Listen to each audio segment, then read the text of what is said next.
इतनी वीडियो बनाई पर आज तक लोको पायलट के ऊपर इस तरह की वीडियो नहीं बनाई जिसमें मैं आपको सारी डिटेल बताऊंगा। चाहे वो जॉब प्रोफाइल हो यानी आपकी सैलरी हो, इसके फ़ायदे और नुकसान हो, जॉब में क्या काम करना होता है, कितना काम करना होता है, घर पर कितना समय मिलता है, क्या प्रमोशन होते हैं, क्या ट्रांसफ़र, सारी चीज़ें। मतलब कि जॉब के बारे में अगर आपको नहीं पता है तो आपको पूरी जानकारी मैं दूंगा। अभी फॉर्म निकले हुए हैं, आप लोगों ने फॉर्म भरे होंगे तो आपको थोड़ा सा इंटरेस्ट होगा इसको जानने में। सबसे पहली बात करते हैं जॉब प्रोफाइल की। तो दोस्त, आप लोको पायलट के लिए सबसे पहले आप भर्ती होते हैं as an assistant loco pilot, ठीक है, एएलपी बोलते हैं शॉर्ट में। एएलपी बनकर आप भर्ती होते हैं और अलग अलग जगहों पे ना आपकी अलग अलग सैलरी होगी। यहाँ पर सेम सैलरी नहीं होती। जैसे सपोज़ रेलवे में जैसे टीचर क्या है, टीचर की आपको सिर्फ सबकी सेम सैलरी होगी, इनकी नहीं होती, क्योंकि यहाँ पर बहुत सारे ना अलाउंस जुड़ते हैं यानी भत्ते जुड़ते हैं। तो सपोज़ नाइट अलाउंस जुड़ रहा है, अब किसी की नाइट ड्यूटी ज़्यादा लग रही है तो उसकी सैलरी ज़्यादा बनेगी, किसी की नाइट ड्यूटी कम लग रही है, किसी के यहाँ आराम ज़्यादा है तो किसी के यहाँ ज़्यादा ट्रेन चलानी पड़ रही है, तो जो ज़्यादा ट्रेन चलाएगा उसकी सैलरी ज़्यादा बनेगी। तो 45,000 से 70,000 के आसपास लगभग बन जाती है स्टार्टिंग में, डिपेंड करता है कि आप कैसी जगह पर पोस्टेड हैं, ठीक है। रेलवे में एएलपी का काम होता है, वो लोको पायलट के साथ जाते हैं, ट्रेन चलवाते हैं और उसमें वहाँ पर अलग अलग काम होते हैं जो कि हम आगे डिस्कस करेंगे।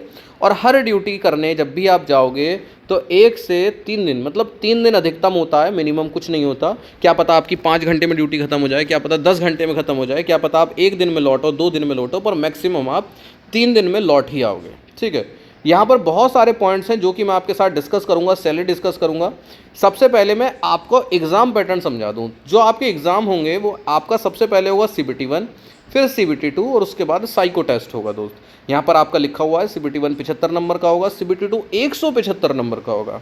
CBT 1 में मैथ, रीजनिंग, साइंस और जीके आएंगी, ठीक है। अब आप ये जानना चाहते हैं, मैं आपको एक फ्री में बहुत अच्छी चीज़ बताने वाला हूँ। ऑलिव बोर्ड की तरफ से ऑल इंडिया लेवल पर 21 और 22 अप्रैल की शाम को 7 बजे तक एक लाइव एग्ज़ाम होगा, वो भी फ्री है। फ्री की चीज़ कभी नहीं छोड़नी चाहिए। यहाँ पर आपको फ़ायदा क्या मिलेगा? बिल्कुल एग्ज़ाम जैसा एक्सपीरियंस मिलेगा कि कैसा एग्ज़ाम होता है। इसके बाद जब एग्ज़ाम ख़त्म हो जाएगा तो आपकी ऑल इंडिया रैंकिंग बताई जाएगी और आपका पूरा एनालिसिस बताया जाएगा। सपोज़ आपने मैथ में किसी टॉपिक के सवालों में ज़्यादा समय लिया या आपने जीके के ज़्यादा सवाल गलत किए, वो आपका पूरा एनालिसिस करके बताएंगे कौन सा सब्जेक्ट आपका अच्छा है, कौन सा बेकार है, आपका क्या परफॉर्मेंस रहा और बाकी बच्चों का क्या परफॉर्मेंस रहा। तो ध्यान रखिएगा, RRB ALP 21 और 22 अप्रैल को फ्री में टेस्ट होगा ऑलिव बोर्ड की तरफ से। यहाँ पर लिंक आपको डिस्क्रिप्शन में मिल जाएगा। जब आप लिंक पर क्लिक करेंगे तो आपके सामने गूगल पर इंटरफेस खुल जाएगा और बिल्कुल सीरियस होकर पेपर देना, और वैसा ही इंटरफेस होगा जैसा कि असली एग्ज़ाम में होता है, ठीक है। वहाँ पर आप अपना पेपर देंगे, इसके बाद आप अपना सबमिट वगैरह करेंगे, जैसा सचमुच का पेपर होता है बिल्कुल वैसा ही होगा। तो यहाँ पर आपके सामने काफ़ी सारी चीज़ें फ्री में मिलेंगी और आपके बहुत हेल्प में आएंगी। तो ध्यान रख लीजिएगा दोस्त, फ्री टेस्ट है। अब जब जिसमें आपका 1 रुपया नहीं जा रहा तो उसको क्यों छोड़ना। तो फ्री टेस्ट है 21 और 22 को शाम 7 बजे तक है, डिस्क्रिप्शन में लिंक है। पेपर दीजिए, अपना परफॉर्मेंस, अपनी रैंकिंग, अपने मार्क्स जाने। CBT 1 CBT 2 दोनों एग्ज़ाम हैं और फ्री में है, तो भाई लूट लो, फ्री की चीज़ क्यों छोड़नी। अब आ जाते हैं अपने टॉपिक पर वापस से, सैलरी और प्रमोशन। यहाँ पर सबसे पहले आप बतौर असिस्टेंट लोको पायलट भर्ती होते हैं, जहाँ पर आपका काम होता है मालगाड़ी में, ठीक है। 50,000 के आसपास लगभग अप्रॉक्सीमेट सैलरी है, सारी की सारी, कोई फिक्स नहीं है। 50,000 के आसपास आपकी सैलरी रहती है। फिर इसके बाद आपका प्रमोशन हो जाता है और आप बन जाते हैं सीनियर असिस्टेंट लोको पायलट। ज़्यादातर जगहों पर जब सीनियर असिस्टेंट लोको पायलट बन जाते हैं तब आपको सवारी गाड़ी यानी पैसेंजर गाड़ी या फिर एक्सप्रेस गाड़ी दे देते हैं चलाने के लिए, ठीक है। मतलब आपकी ड्यूटी मालगाड़ी की जगह पैसेंजर वाली गाड़ी में लगने लगती है, तो आपकी सैलरी थोड़ी सी बढ़ जाती है, भाई प्रमोशन हो गया तो लगभग 70,000 के आसपास आपकी सैलरी आने लगती है। फिर आप आ जाओ, अगला प्रमोशन होता है, फिर आप बन जाते हैं लोको पायलट गुड्स। G का मतलब है गुड्स, P का मतलब पैसेंजर, M का मतलब मेल। ये मालगाड़ी, ये पैसेंजर गाड़ी, ये एक्सप्रेस गाड़ी। तो मालगाड़ी के लोको पायलट बन जाते हो तो आपकी सैलरी लगभग 1 लाख हो जाती है। ज़्यादा काम करोगे, ज़्यादा गाड़ी चलाओगे तो भाई 1 लाख के ज़्यादा पार चली जाएगी। फिर अगला प्रमोशन होगा, आप पैसेंजर ट्रेन चलाने लग जाओगे तो आपकी सैलरी 10-12 हज़ार, 15 हज़ार, 20 हज़ार और बढ़ जाएगी भाई। फिर आप एक्सप्रेस ट्रेन चलाने लग जाओगे तो आपकी सैलरी 10-20 हज़ार और बढ़ जाएगी भाई। इस तरह से आप बढ़ते जाते हैं।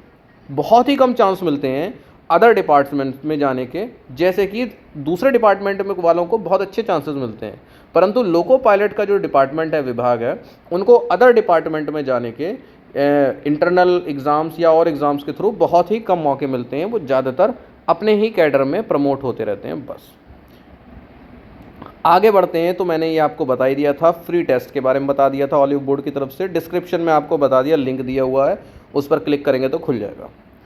फ़ायदे और नुकसान बता देता हूँ दोस्त जॉब के। तो पहली चीज़ तो दोस्त ये है कि ये सेंट्रल गवर्नमेंट की जॉब है, सरकारी नौकरी है, और आपको पता है जो हम जैसे मिडिल क्लास लोग होते हैं उनके लिए फर्स्ट प्रायोरिटी रहती है पढ़ाई के बाद नौकरी लग जाए किसी तरह से। और मैं अपने पर्सनल एक्सपीरियंस से बताऊं तो आपकी अगर नौकरी लग जाती है तो आपकी लगभग 80% टेंशन ख़त्म हो जाती हैं। आपका जो घर परिवार होता है ना, वो पटरी पर आ जाता है, चलने लगता है आगे की तरफ। ठीक है, आदमी जो होते हैं भाई, आप किसी भी जॉब में जाएंगे, ज़िंदगी भर संघर्ष तो है ही। वो खाली आप मूवीज़ में देखते हैं कि वो बिजनेसमैन हैं और मज़े कर रहे हैं, खाली घूम रहे हैं फॉरेन कंट्रीज़ में, वह सब सिर्फ मूवीज़ में होता है। सचमुच में मेहनत करनी पड़ती है भाई। ठीक है, हर नौकरी में मेहनत है, काम है, वो बात अलग है। आप समय निकालिए, जो कमाए हुए पैसे हैं उनसे एंजॉय भी कीजिए। सैलरी 1 तारीख की जगह 1 दिन पहले ही यानी 31 तारीख को आपके अकाउंट में आ जाती है, बिल्कुल भी लेट नहीं होती है। सैलरी भी कुल मिला के सही है यार अपने लोगों के लिए, है ना। इसके अलावा छोटी मोटी फैसिलिटी जैसे कि मेडिकल की सुविधाएं मिल जाती हैं, पास मिल जाते हैं ट्रेन से आने जाने के लिए, वो बात अलग है भाई। मैंने तो आज तक यूज़ ही नहीं करे हैं ये सब चीज़ें। ठीक है, और कुछ और फैसिलिटीज़ भी मिल जाती हैं। हालांकि ऐसा नहीं है कि बुरी फैसिलिटी हैं, मेडिकल की फैसिलिटी बहुत अच्छी है। मुझे नहीं पता प्राइवेट जो एमएनसी कंपनी है वो और बेहतर दे रही होंगी, इतना मैं जानता हूँ पक्का से, क्योंकि जो मेरे दोस्त लोग एमएनसी में हैं वो जो बताते हैं, रेलवे भाई सरकारी चीज़ है, वो सरकारी वाले आपके ऊपर इतना ज़्यादा खर्च थोड़ी करेंगे। फैसिलिटी देते हैं, उतनी अच्छी नहीं देते, पर हाँ बुरी भी नहीं देते। बाकी आपको आने जाने के लिए पास मिलता है, आप उसका यूज़ कर सकते हैं। बहुत ज़्यादा पास नहीं मिलते, 1-2 ज़्यादा ज़्यादा 3 पास मिलते हैं 1 साल में। ठीक है, और कुछ और फैसिलिटीज़ भी मिल जाती हैं भाई, जब वो आप नौकरी में आओगे तो आपको पता चल जाएंगी।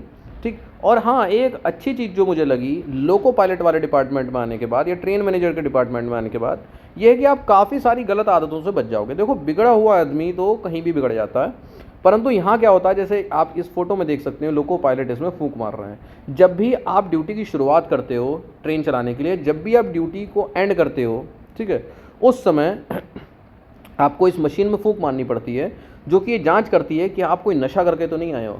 तो इस नौकरी में बहुत सारे लोग जो कि शराब पीते थे वो नहीं पीते हैं, छोड़ दी, और बहुत जो नए लोग हैं वो तो भाई पीते ही नहीं हैं, क्योंकि पिए कैसे भाई। हर ड्यूटी में आपको आने के बाद, आप जब भी ड्यूटी शुरू करोगे तो आपको फूंक मारनी है, जब आप ड्यूटी ख़त्म करके आओगे, कंप्लीट करके आओगे, फिर आपको फूंक मारनी है।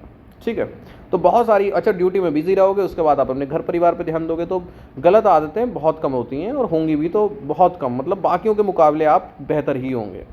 ठीक है दोस्त, अब अगर नेगेटिव पॉइंट की बात देखें तो ये अनशेड्यूल्ड जॉब है, यानी कि कोई फिक्स शेड्यूल नहीं है कि भाई सुबह 8 बजे से शाम के 4 बजे तक, जिसके कि बहुत सारे नुकसान भी होते हैं, और मैं उसका आपको फ़ायदा भी बता देता हूँ। सपोज़ आपकी ड्यूटी शुरू हुई शाम के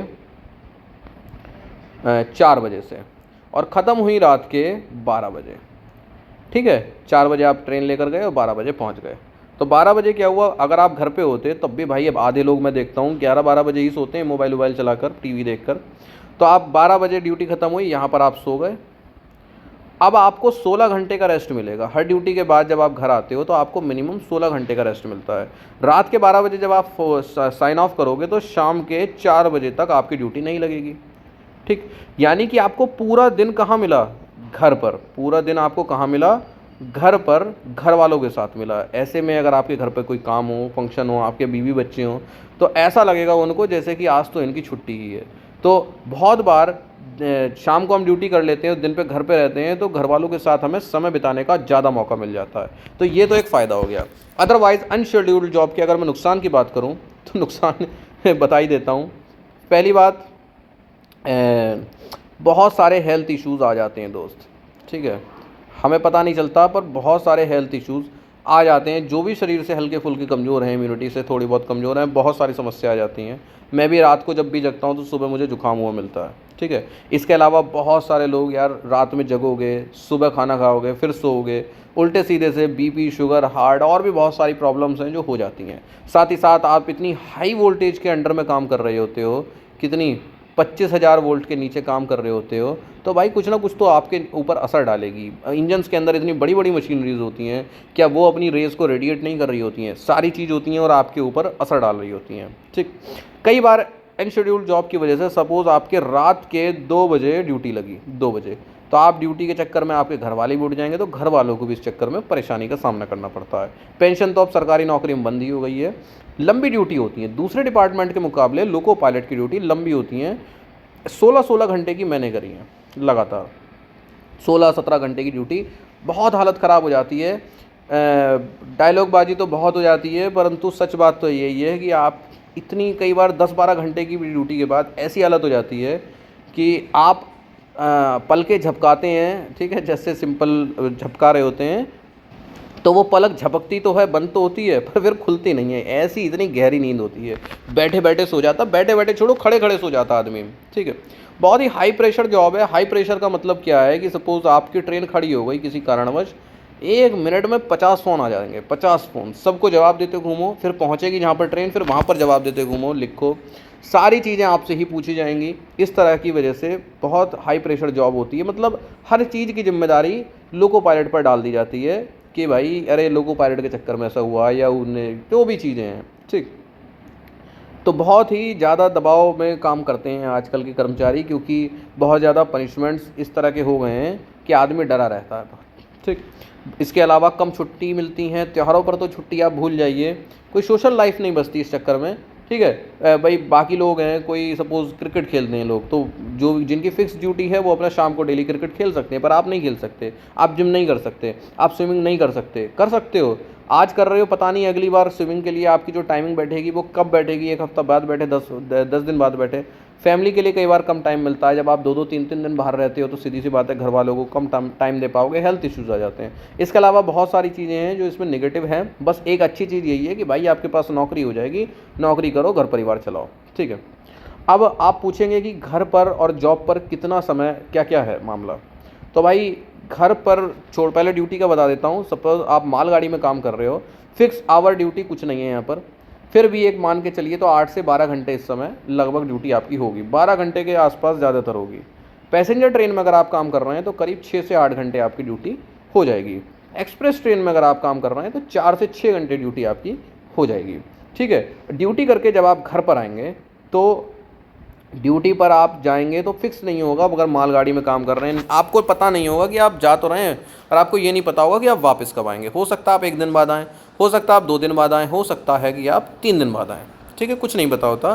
परंतु हाँ, जब आप घर आएंगे तो घर पर आकर मिनिमम 16 घंटे तक आपकी ड्यूटी नहीं आएगी, 16 घंटे का आपको रेस्ट मिलेगा, और हर 7 दिन के बाद एक 30 घंटे का रेस्ट आप ले सकते हैं। ठीक है, 30 आवर रेस्ट बोलते हैं इसको। हर 7 दिन के बाद, मतलब जब आपके आज 30 आवर रेस्ट लिया, अब से 7 दिन के बाद आप फिर 7वें दिन, 8वें दिन, 9वें दिन 30 आवर का रेस्ट ले सकते हैं। अगर मैं सच बताऊं तो 30 आवर का रेस्ट काफ़ी कम होता है एज़ कम्पेयर टू वर्क। ठीक है, हर डिपार्टमेंट, कोई भी बंदा अगर सैटरडे की शाम को घर आता है, ठीक है, और सैटरडे की शाम को 4 बजे आ गया तो 8 घंटे उसको वो मिल गए 12 बजे तक, 24 घंटे संडे के मिल जाते हैं और अगले 8 घंटे मिल जाते हैं। यानी 24, 8, 32 और 8, 40 घंटे एक नॉर्मल व्यक्ति को मिलते ही मिलते हैं हर 6 दिन बाद। यहाँ पर आपको हर 7 दिन बाद 30 आवर का रेस्ट मिलेगा। इसके अलावा साल में 10 CL, 15 LAP, HLAP ये सब चीज़ें मिलती हैं, वो आप अपनी छुट्टी ले लीजिए, जो कि त्योहारों वगैरह पर नहीं मिलेंगी। ठीक है, बात करें ट्रांसफ़र की, तो यहाँ पर जो सबसे प्रचलित है, जो सबसे इजी होता है, जिससे के थ्रू ट्रांसफ़र हो जाते हैं, वो म्यूचुअल ट्रांसफ़र होता है। सपोज़ एक आदमी ए लोकेशन पर काम कर रहा है और एक आदमी B लोकेशन पर काम कर रहा है। आप उसकी जगह जाना चाहते हैं, वो आपकी जगह, तो इसको बोलते हैं म्यूचुअल ट्रांसफ़र। ये आपकी जगह पहुँच जाएगा और वो आप उसकी जगह पहुँच जाओगे।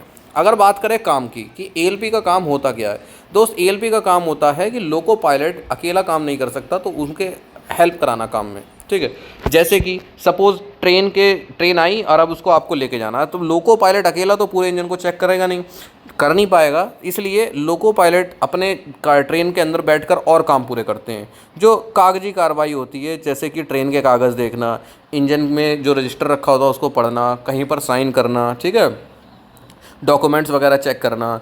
इस बीच में असिस्टेंट लोको पायलट ट्रेन के इंजन को चेक कर लेता है, नीचे से भी ऊपर से भी। रास्ते में हॉर्न बजाना, कहीं पर स्पीड कम करनी है, कहीं पर ज़्यादा करनी है, ये लोको पायलट को याद दिलाते रहना है कि भैया यहाँ पर स्पीड हम 60 रखेंगे, यहाँ पर 40 रखेंगे। इस तरह से बहुत सारे चीज़ें होती हैं और लोको पायलट की जो भी काम होता है उस पर थोड़ी सी नज़र रखना कि लोको पायलट कहीं कुछ गलती तो नहीं कर रहा। इस तरह से असिस्टेंट लोको पायलट दोस्त अपना काम करता रहता है। तो उम्मीद है इस वीडियो में आपको लोको पायलट की एक्चुअल मतलब रियलिटी क्या है वो थोड़ा सा आप जाने होंगे। क्या काम है, कितनी लंबी ड्यूटी चलती हैं, ड्यूटी से आने के बाद कितना रेस्ट मिलता है, क्या छुट्टी मिलती हैं क्या नहीं, ये सब चीज़ें मैंने आपको समझाने की कोशिश करी। इसके अलावा इस फ्री के टेस्ट को छोड़ना मत, ऑलिव बोर्ड की तरफ से कोई आपका रुपया नहीं जाएगा। CBT 1 CBT 2 दोनों चीज़ें इसमें इंक्लूड हैं। डिस्क्रिप्शन में लिंक है, ठीक है। 21 और 22 अप्रैल को ये पेपर होगा, ठीक है दोस्त। उम्मीद है ये वीडियो आपको पसंद आई होगी। कमेंट्स में ज़रूर बताना जो भी आप बोलना चाहते हैं और उसको आगे बढ़ाएंगे फिर हम।